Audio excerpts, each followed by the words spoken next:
सांगली मिरज कुपवाड महापालिकेच्या केंद्र शासनाच्या स्वच्छता अपनाओ बीमारी भगाओ अभियानाअंतर्गत आयोजित महास्वच्छता अभियानात हजारो हात राबले।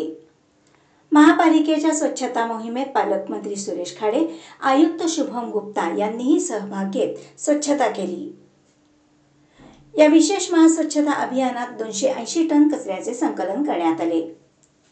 यानिमित्त कर्मवीर भाऊराव पाटील चौकातील लोकशाहीर अण्णाभाऊ साठे पुतळा परिसरात आयोजित स्वच्छता मोहिमेत पालकमंत्री डॉक्टर सुरेश भाऊ खाडे, महापालिका आयुक्त शुभम गुप्ता, उपायुक्त वैभव सावळे यांच्यासह महानगरपालिकेचे अधिकारी, कर्मचारी, स्वयंसेवी संस्था हे मोठ्या संख्येने स्वच्छता अभियानामध्ये सहभागी झाले होते।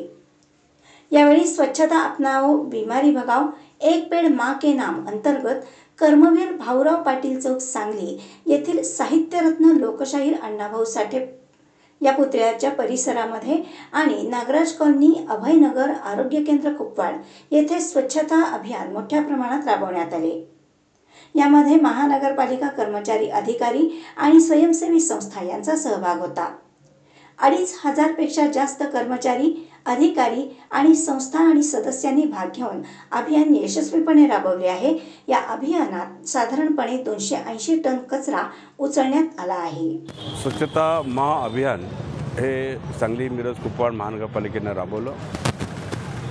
स्वच्छता केल्यानंतर बिमारी पळून जाईल ह्या मुद्द्यावर आज हे अभियान राबते।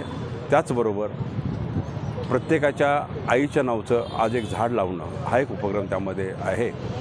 त्या दृष्टिकोनातून आज आम्ही कर्मवीर चौकामध्ये आम्ही गार्डन स्वच्छ केली, गार्डन स्वच्छ केले, एक झाड लावलं आम्ही आणि त्या पद्धतीनं सगळ्यांना उपदेशी केली आम्ही। आणि स्वच्छतेचे फायदे खूप असतात। निरोगी जीवन जगायचं असेल, निरोगी आपलं शरीर ठेवायचं असेल तर स्वच्छता ही महत्त्वाची। त्यामध्ये खाऊन व्यायाम करून नुसतं शरीर पकडण्यापेक्षा पण स्वच्छता ही त्याच्याबरोबर असणार।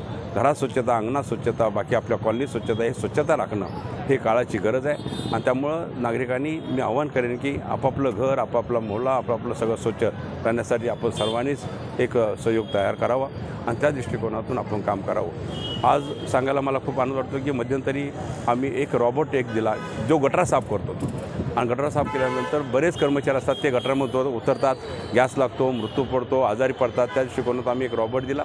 तो रॉबोट ही चांगलं काम करतो असा रिपोर्ट आहे। दुसरी गोष्ट आहे की आम्ही एक प्लॅन केला होता, आयुक्त साहेबांच्यावर चर्चा केली आणि त्या पद्धतीनं आम्ही एक कचरा एक्झॉस्ट करणाऱ्या गाड्या आम्ही घेतो आहे आणि त्या गाड्या निश्चितच त्या फिरत राहिल्या तर कोपऱ्यातनं कुठं दिसला कचरा तर तिथं जाऊन तिथे एक्झॉस्ट करेल आणि शहर सुंदर आणि व्यवस्थित स्वच्छ राहण्यासाठी त्याची मदत होईल। त्या गाड्या आम्ही लॉन्च करतो आहे। 5 गाड्या आम्ही नगरपालिकेला देतो आहे आणि प्रत्येक ह्याला नगर परिषदेला एक गाडी देतो आहे। हे आम्ही DPCतून त्यांना पैसे देऊन त्या गाड्या आम्ही उपलब्ध करून देऊ, एवढं मी आपल्याला सांगतो।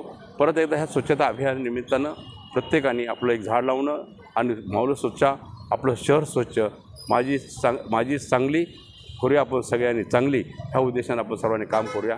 आणि मी धन्यवाद देईन आयुक्त साहेबांना, त्यांच्या टीमना। इथे NGO पण काय आलेत, वालचंद कॉलेजची मुलं आलेली आहेत, फायटरची मुलं आलेली आहेत, त्यामध्ये पुन्हा महिला आलेल्या आहेत, त्यामध्ये बऱ्याच NGO पण ह्यामध्ये सहभाग झालेले आहेत। आणि निश्चितच आपण जर बोललो तर जनता आपल्याबरोबर आहे, आम्ही आपल्याबरोबर आहोत। जे शहरामध्ये स्वच्छता अभियान आणि स्वच्छ ठेवण्यासाठी, निरोगी ठेवण्यासाठी आम्ही एक पालकमंत्री अचानक एक राज्याचा मंत्री म्हणून मी नगरपालिकेचे आयुक्त असेल, सर्व त्यांच्या टीम असेल, त्यांना काय जरुरी पडेल काय ते सगळं बघून आम्ही त्याचा उपयोग करून घेऊया आणि त्यांना जी मदत लागेल त्याचा आम्ही सानपतीवर विचार करू। या दृष्टिकोनातून सांगली स्वच्छ ठेवण्यासाठी सगळ्यांचीच मदतची सगळ्यांचं आव्हान आहे। त्यामुळे सगळ्यांना आव्हान करतो की आपली सांगली स्वच्छ करण्यासाठी आपण सगळ्यांनी मदत करावी। धन्यवाद।